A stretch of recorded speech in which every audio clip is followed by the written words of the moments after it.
Hola y bienvenidos a todos. Hoy me voy a leer el sexto capítulo de Más allá del invierno de Isabel Allende. Se llama Richard en Brooklyn. Richard Boardmaster pasa la noche de ese sábado en enero semisentado contra la pared, con las piernas dormidas por el peso de la cabeza de Lucía, despierto a ratos y soñando en otros, y atontado por el bizcocho mágico. No recordaba haber estado tan contento en mucho tiempo. La calidad de los comestibles de marihuana era poco constante y era difícil calcular cuánto se podía consumir para lograr el efecto deseado sin salir volando como un cohete. Fumar era mejor, pero el humo le daba asma. La última partida resultó muy fuerte, habría que cortar los trozos muy pequeños. La hierba le servía para relajarse después de una jornada de trabajo pasado o para ayuntar fantasmas en caso de que fueran de los malos. No es que creera en fantasmas, por supuesto, era un hombre racional, pero se le aprecia en el mundo de la Anita, que él compartió varios años. La vida y la muerte estaban irrevocablemente entrelazadas y los espíritus benévolos y maléficos andaban por todos lados. Admitía ser alcohólico, por eso había evitado el licor durante años, pero no cree ser heredito a otras sustancias ni tener vicios importantes, a menos que la bicicleta fuera adicción o vicio. Lo, la poca marihuana que usaba definitivamente no entraba de esa categoría. Si la noche anterior el bizcocho no le hubiera pegado tan fuerte, se habría levantado apenas se apagó el fuego en la chimenea y se habría ido a su cama en vez de dormir sentado en el suelo y amanecer con los músculos rígidos y la voluntad ablandada. Esa noche, con las defensas bajas, acudieron sus demonios al darles zarpazos en los momentos de duerme vela o en los sueños.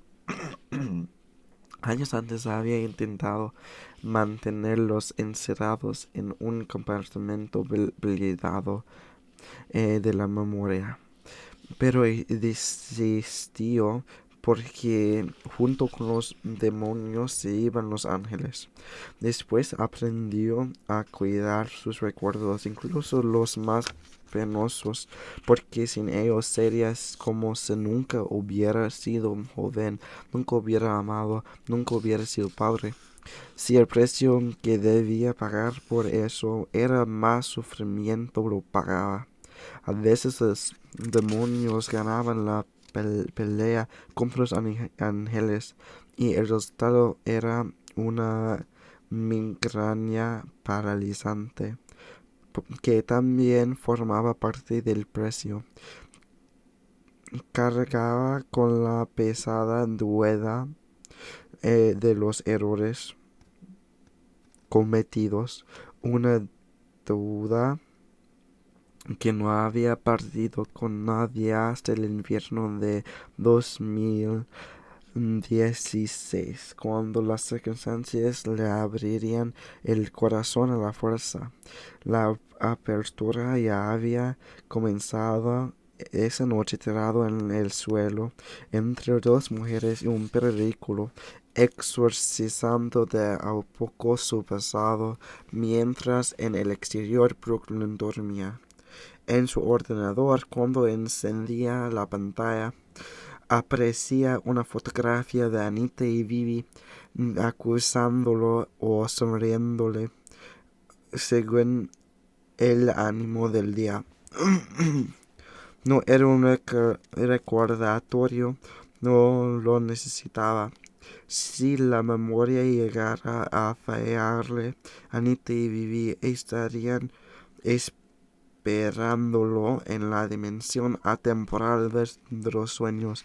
A veces uno particularmente vivido se le quedaba pegado en la piel y le hacía andar el día entero con un pie en este mundo y otro en el terreno incierto de una pesadilla catastrófica. Al apagar la luz antes de dormirse, evocaba a Anita y Vivi con la esperanza de verlas. Sabía que las visiones nocturnas eran de producción propia. Si su mente era capaz de castigarlo con pesadillas, también podía premiarlo, pero no había descubierto un método para provocar sueños de consolación. Su dueño había cambiado de tono y textura con el tiempo. Al principio era rojo y punzante, después se volvió gris, grueso y áspero como tela de saco. Estaba familiarizado con ese dolor en sordina. Lo había incorporado a las molestias cotidianas junto con la acidez estomacal. La culpa, sin embargo, seguía siendo la misma, fría y dura como el vidrio, implacable.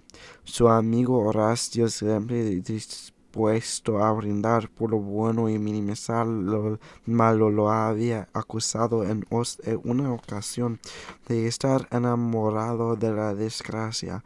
Manda tu ser perego al carajo, hombre. Eso de examinar cada acción pasada y presente y de andar flagelándote es una perversión, un pecado de soberbia. No eres tan importante. Tienes que perdonarte de una vez por todas, así como Anita y Bibi te han perdonado. Lucía Meraz le había dicho media en broma que se estaba convirtiendo en un vejete hipocondriaco y miedoso.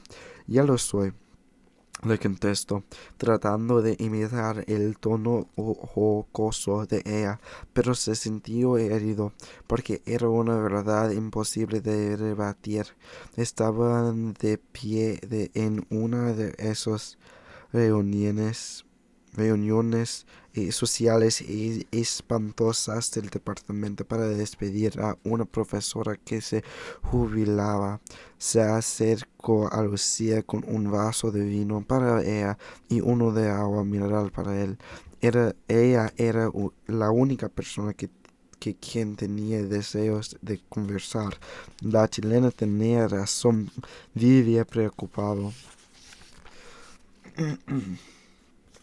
Ingería suplementos vitamínicos a puñados porque pensaba que si le fallara la salud todo se iría al diablo y el edificio de su existencia se vendría al suelo. Había puesto una alarma en casa porque había oído que en Brooklyn, en realidad como en todas partes, entran a robar en pleno día, y protegía su ordenador y su celular con contraseñas tan complicadas para que no lo adquieran, que de vez en cuando se lo olvidaban. Además, estaban los seguros del auto, de salud, de vida, en fin, solo le faltaba un seguro contra los peores recuerdos que lo asaltaban cuando salía de sus rutinas y no perturbaba el desorden.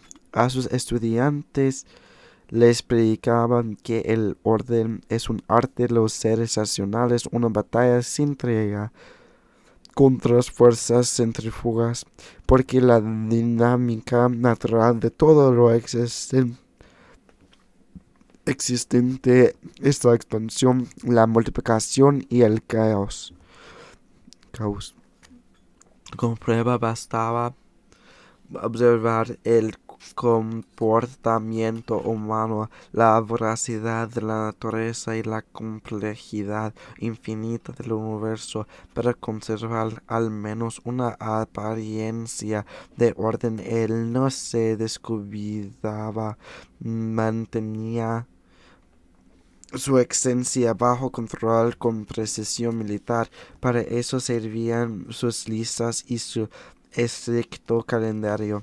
Que tanta risa la habían provocado a Lucía cuando los descubrió. Lo malo de trabajar juntos era que a ella nada se le escapaba. ¿Cómo crees que va a ser tu vejez? Le había preguntado Lucía. Ya estoy instalado en ella. No, hombre, te faltan como 10 años. Espero no vivir demasiado. Sería una desgracia. Lo ideal es morir con perfecta salud, digamente alrededor de los 75 años, cuando todavía el cuerpo y la mente me funcionen como es debido. Me parece un buen plan, dijo ella alegremente. Richard lo decía en serio. A los 65 años debía encontrar una manera eficaz de eliminarse. Llegado ese momento se iría a Nueva Orleans a instalarse con música en el aire entre los estrafalarios personajes del barrio francés. Allí pensaba acabar sus días tocando el piano con unos negros formidables que lo aceptarían en la banda por misericordia, perdido al son de la trompeta y el saxofón, aturdido por el entusiasmo africano de la batería. Y si eso era mucho pedir, bueno, entonces deseaba irse calladamente del mundo sentado debajo de un ventilador decrépito en un bar antiguo, consolado por el ritmo de un jazz melancólico, bebiendo cócteles exóticos sin importarle las consecuencias, porque tendría la pastilla letal en el bolsillo. Sería una última noche. Bien podía tomarse unos tragos. ¿No te hace falta una compañera, Richard? ¿Alguien en tu cama, por ejemplo? Le pregunta Lucía con un guiño travieso. En absoluto. ¿Qué necesidad había de contarle lo de Susan? Esa relación no era importante, ni para Susan ni para él. Estaba seguro de ser uno más entre varios amantes que la ayudaban a soportar un matrimonio desgraciado que a su parecer debería haber concluido hace años. Esa era una cuestión que evitaban. Susan no hablaba de eso y él no preguntaba. Eran colegas, buenos camaradas, unidos por una amistad sensual y interés intelectuales. Las citas carecían de complicaciones, siempre el segundo jueves del mes, siempre en el mismo hotel, pues ella era tan metódica como él, una tarde al mes. Con eso les bastaba, cada uno tenía su vida. Arice la idea de hallarse frente a una mujer en una recepción como esa, buscando tema de conversación y tanteando el terreno para el paso siguiente, le habría despertado la úlcera 3 meses antes, pero desde que Lucía estaba en su sótano se imaginaba diálogos con ella, se preguntaba por qué justamente con ella, habiendo otras mujeres mejor dispuestas, como su vecina, quien le había asegurado que fueran amantes, ya que vivían tan cerca y de vez en cuando ella cuidaba de sus gatos. La única explicación para esas conversaciones ilusorias con la chilena era que empezaba a pesarle la soledad. Otro síntoma de vejez, pensaba, nada tan patético como el sonido del tenedor contra el plato en una casa vacía. Comer solo, dormir solo, morir solo. Canta con una compañera como Lucía había recuerdo, como Celia. Comenzar para ella, esperarla por las tardes, andar con ella de la mano dormir abrazados, contarle sus pensamientos, escribirle poemas. Alguien como Lucía. Era una mujer madura, sólida, inteligente, de risa fácil, sabia porque había sufrido, pero no se aferraba al sufrimiento como él y además bonita. Pero ella atrevida y mandona. Una mujer así ocupaba mucho espacio, ser como lidiar con un aren. Demasiado trabajo, muy mala idea. Solo pensándolo presumido que era, al suponer que ella lo aceptaría. Nunca le había dado una señal de estar interesada en él, excepto aquella vez que lo cocinó. Pero entonces ella acababa de llegar y él estaba a la defensiva o en la luna. Me porté como un idiota. Quisiera empezar de nuevo con ella, concluyó. La chilena había resultado admirable en el plano profesional. A la semana de su llegada a Nueva York, él le pidió que diera un seminario. Tuvieron que hacerlo en un auditorio grande porque se inscribió más gente de la que esperaban y a él le tocó presentarla. El tema de la noche fue la intervención de la CIA en Latinoamérica, que contribuyó a derrocar democracias y reemplazarlas por el tipo de gobierno totalitario que ningún norteamericano toleraría.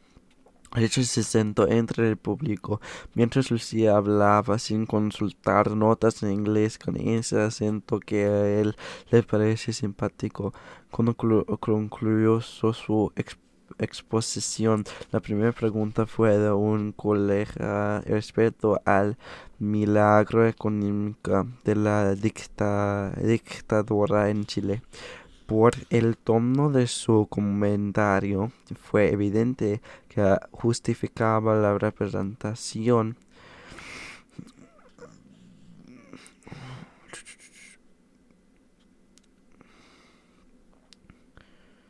Cuando concluyó su exposición, la primera pregunta.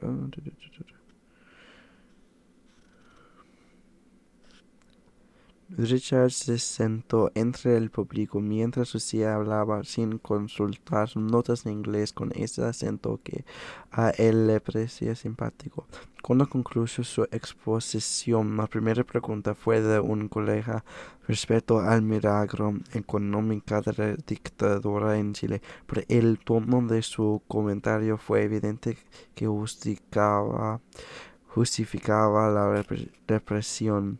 A Richard se le erizaron los pelos en la nuca y debía hacer un esfuerzo para quedarse callado, pero Lucía no necesitaba que la defendiera.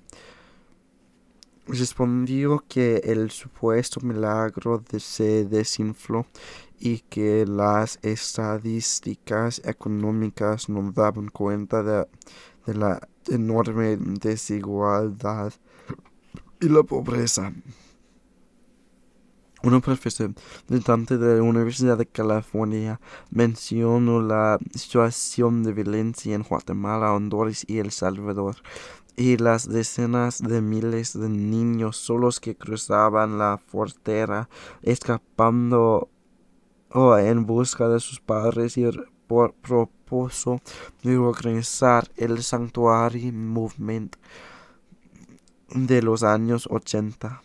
Richard tomó el micrófono y por si había en el público quien ignorara de qué se trataba, explicó que fue una iniciativa de más de 500 iglesias, abogados, estudiantes y activistas estadounidenses para ayudar a los refugiados que eran tratados como delincuentes y deportados por el gobierno de Reagan.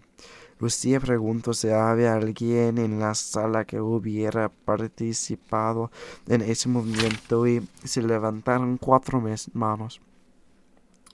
En esa época Richard estaba en Brasil, pero su padre se comprometió tan activamente que fue a dar a la cárcel en un par de ocasiones. Esos fueron de los momentos memorables de la existencia del viejo Joseph. El seminario duró 2 horas y fue tan intenso en contenido que Lucía recibió una ovación. Richard quedó impresionado con su elocuencia y además le pareció muy atractiva con su vestido negro, un collar de plata y sus mechas de colores. Tenía pómulos y energía de tártaro. La recordaba con una melena rojiza y pantalones ajustados, pero de eso hace años. Aunque había cambiado, seguía siendo bonita y si no temiera ser malinterpretado, se lo diría. Se felicitó por haberla invitado a su departamento. Sabía que ella había pasado por años difíciles, una enfermedad, un divorcio y quién sabe qué más. Se le ocurrió invitarla a enseñar política chilena durante una semana en semestre en la facultad, algo que tal le serviría a ella de distracción, pero más se debería a sus estudiantes. Algunos eran en una ignorancia monumental, llegaban a la universidad sin poder situar a Chile en una mapa y seguramente tampoco eran capaces de situar su propio país en el mundo. Creen que Estados Unidos era el mundo. Quería que Lucía se quedara más tiempo, pero sería complicado conseguir los fondos. La parsimonía de la administración universitaria era como de la Vaticano. Junto al contrato para el curso le ofreció el apartamento independiente de su casa que estaba libre. Supuso que Lucía estaría encantada de disponer de una vivienda tan conocida en pleno corazón de Brooklyn, cerca del transporte público y con una renta muy prudente, pero ella apenas disimuló su decepción al verlo. Qué tipa tan difícil. Richard en ese momento habían comenzado con mal pie, pero las cosas habían mejorado entre ellos. Estaba seguro de haberse portado de forma generosa y comprensiva. Incluso aguantaba la presencia del perro, que según ella era temporal, pero ya duraba más de 2 meses.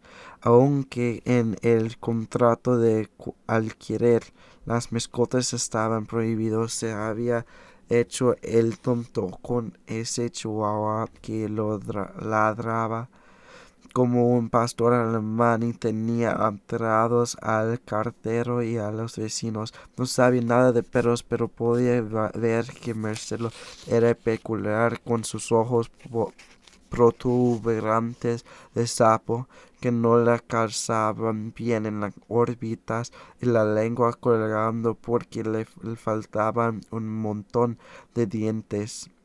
La capa de lana escocesa que usaba no contribuía a mejorar su aspecto. Según a Lucía, apareció una noche acurrucado en su puerta, moribundo y sin collar de identificación. ¿Quién iba a ser tan despiadado como para echarlo?, le dijo a Rachel con una mirada suplicante. En esa ocasión él se fijó por primera vez en los ojos de Lucía, oscuros como aceitunas, con pestañas tupidas estúpidas y finas arrugas de risa, ojos orientales, pero ese era un detalle irreverente. El aspecto de ella era lo de menos. Desde que compró la casa se impuso la regla de evitar familiaridades con sus inquilinos para mantener su privacidad y no pensaba hacer una excepción en ese caso. Aquella mañana invernal de domingo, Richard fue el primero en despertar. Eran las 6 de la mañana, todavía noche cerrada. Después de pasar horas con la sensación de navegar entre el sueño y la vigilia, por fin se había dormido como anestesiado. Del fuego quedaban unas pocas brasas y la casa era un mausoleo helado. Le dolía la espalda y tenía el cuello rígido. Unos años antes, cuando iba a acampar con su amigo Horacio, dormía en un saco sobre la tierra duro, pero ya estaba muy viejo para pasar incomodidades. Lucía, en cambio, acurrucada junto a él, tenía la expresión plácida de quien descansa sobre plumas. Evelyn, echada en un cojín y abrigada con su anorak, botas y guantes, roncaba ligeramente con Marcelo encima. A Richard le costó unos segundos reconocerla y recordar que hacia esa chiquilla en su casa el vehículo, el choque en la nieve. Después de haber escuchado parte de la historia de Evelyn, volvió a sentir el ultraje moral que antes lo movilizó para defender a los migrantes y que todavía enardecía a su padre. Se había alejado de la acción y había acabado encerrados solo en su mundo académico, lejos de la dura realidad de los pobres en América Latina. Estaba segura de que sus patrones explotaban a Evelyn y tal vez la maltrataban. Eso justificaría su estado de terror. Empuja a Lucía sin mucha consideración para quitársela de las piernas y de la mente. Se sacudió como un perro mojado y se incorporó con dificultad. Tenía la boca seca y una sed de beduino. Pensó que el bizcocho había sido mala idea y le achacaba con las confidencias de la noche anterior, la historia de Evelyn, la de Lucía y quién sabe que las había contado él. No recordaba haberles dado detalles sobre su pasado, ambas lo hacía, pero sin duda había mencionado a Anita porque Lucía había hecho el comentario de que tantos años después de perder a su mejor, él seguía añorándola. A mí nunca me amarán así, Richard. El amor siempre se me ha dado a medias. Había agradado. Richard calculó que era muy temprano para llamar a su padre, aunque el viejo despertaba al amanecer y esperaba impaciente su llamada, y el domingo almorzaban junto a él en algún lugar escogido por Joseph, porque si de Richard dependiera, hubieran ido siempre al mismo. Al menos esta vez tendré algo distinto que contarte, papá, dijo para sí Richard. A José le iba a interesar saber a Evelyn Ortega, pues conocía bien el problema de los inmigrantes y refugiados. Joseph Burmeister, ya muy anciano y totalmente lúcido, había sido actor. Nació en Alemania en una familia judía con una larga tradición de anticuarios y coleccionistas de arte que se podía seguir en el pasado hasta el Renacimiento. Era gente culta y refinada, aunque la fortuna amasada por sus antepasados se perdió durante la Primera Guerra Mundial. A fines de los años 30, cuando el ascenso de Hitler ya era inevitable, sus padres enviaron a Joseph a Francia con el pretexto de que estudiara a fondo la pintura impresionista, pero en realidad era para alejarlo del peligro inminente del nazismo, mientras ellos se organizaban para emigrar ilegalmente a Palestina, que estaba controlada por Gran Bretaña. Para apaciguar a los árabes, los ingleses limitaban la inmigración de judíos a ese territorio, pero nada podía detener a los desesperados. Joseph se quedó en Francia, pero en vez de estudiar arte se dedicó al teatro. Tenía talento natural para las tablas y para los idiomas.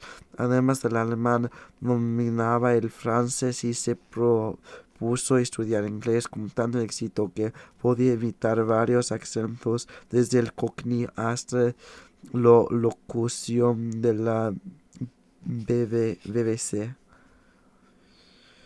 En 1940, cuando los nazis invadieron Francia y ocuparon París, se las arregló para escapar a España y de ahí pasó a la capital de Portugal.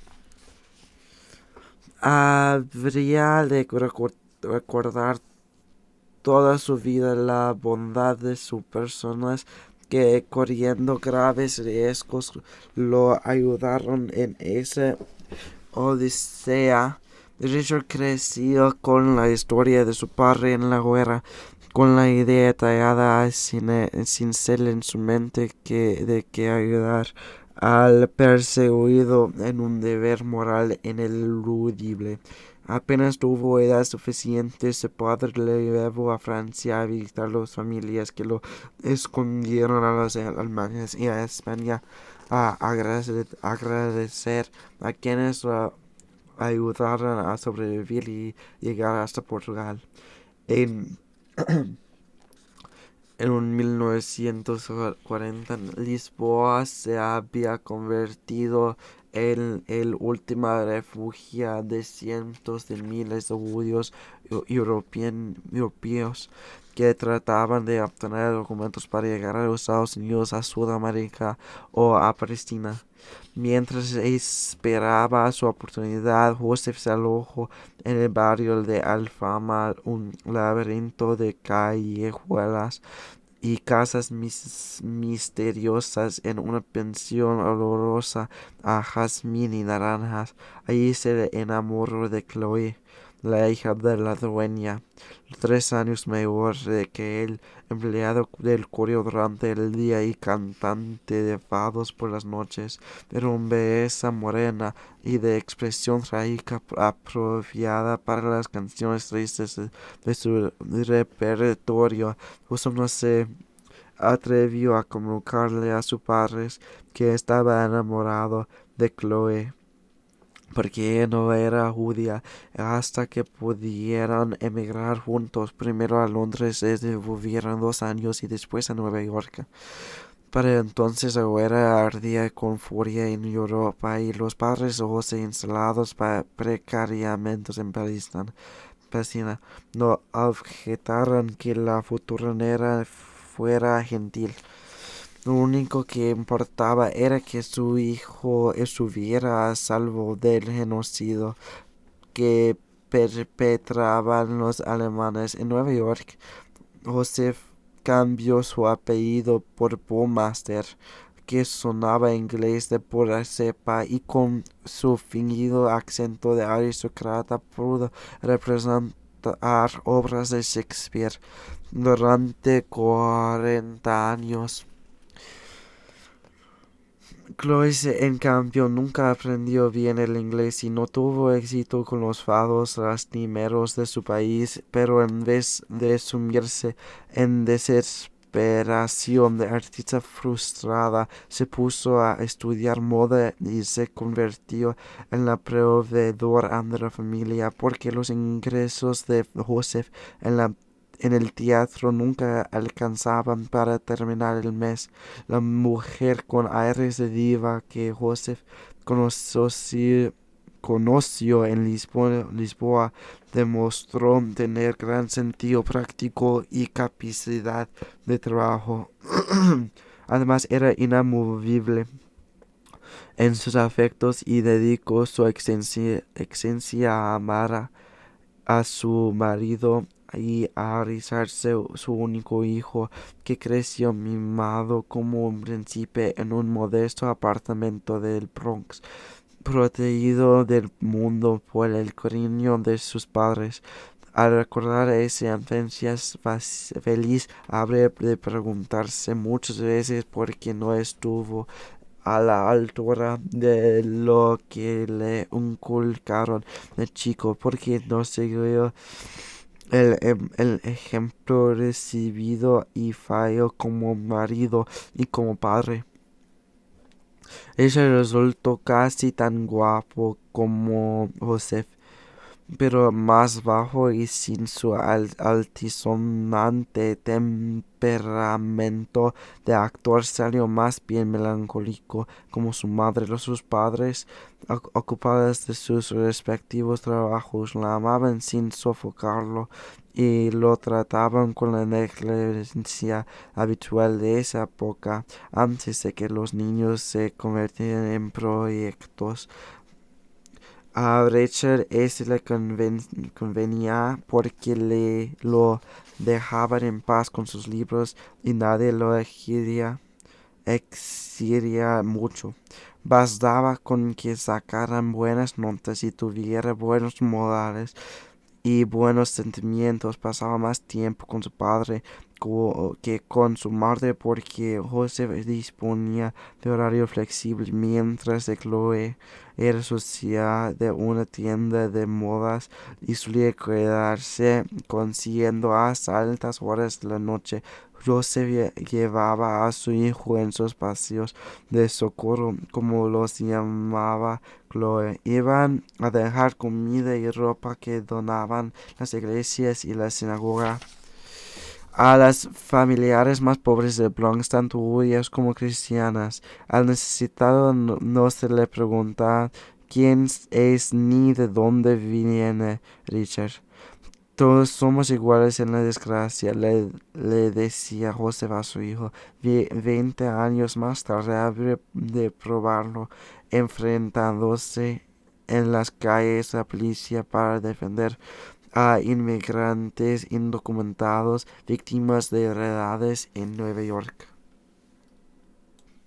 Richard observó a Lucía con repentina ternura. Todavía estaba dormida en el suelo y el abandono de la noche le daba un aspecto vulnerable juvenil.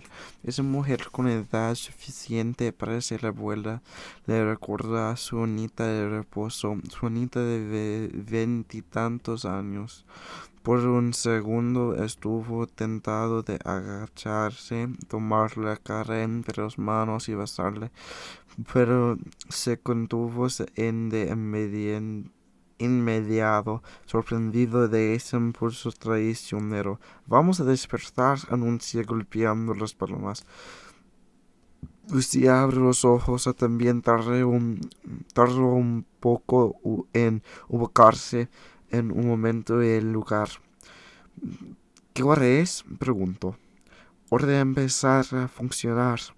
«Eso ocurrió todavía. Primero, café primero. No puedo pensar sin café. Cafeína». Aquí hace un frío polar, Richard. Por amor de Dios, sube la calefacción. No seas tan avaro. ¿Dónde está el baño? Usa el del segundo piso.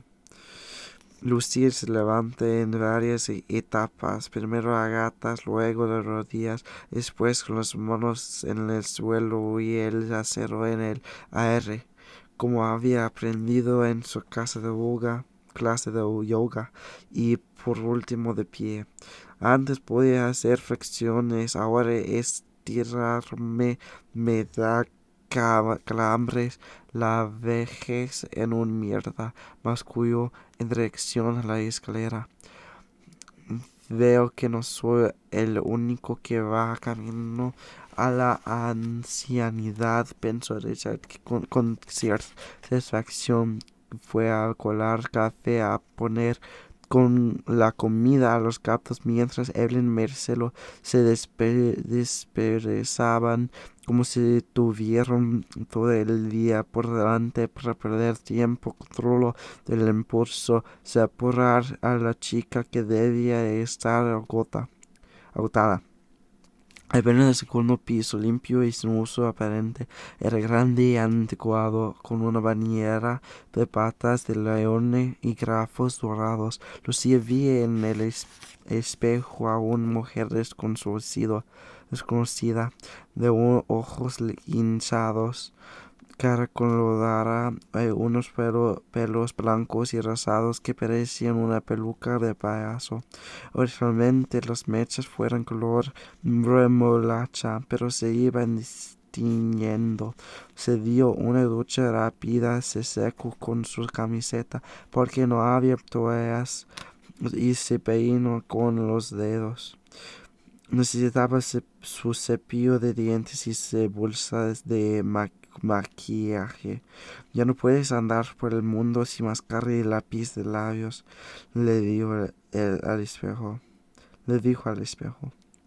Había cultivado siempre la vanidad como si fuera una virtud, excepto en los meses de quimioterapia, cuando se abandonó hasta que Daniela le obligó a volver a la vida. Cada mañana se daba tiempo para acicalarse, aunque fuera a quedarse en casa sin ver a nadie. Se preparaba para el día, se maquillaba, escogía la ropa como quien se coloca una armadura. Era su manera de presentarse segura ante el mundo. Le encantaban los pinceles, las pinturas, lociones, colores, polvos, telas, texturas. Era su tiempo de agradable meditación. No podía prescindir del maquillaje, el ordenador, el celular y un perro.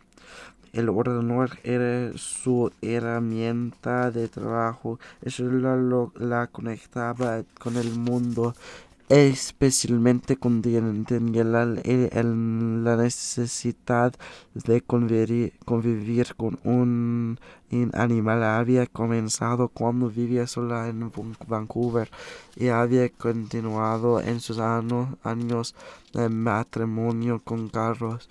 Su perra, Olivia, había muerto de viejo justamente cuando a él le atacó el cáncer.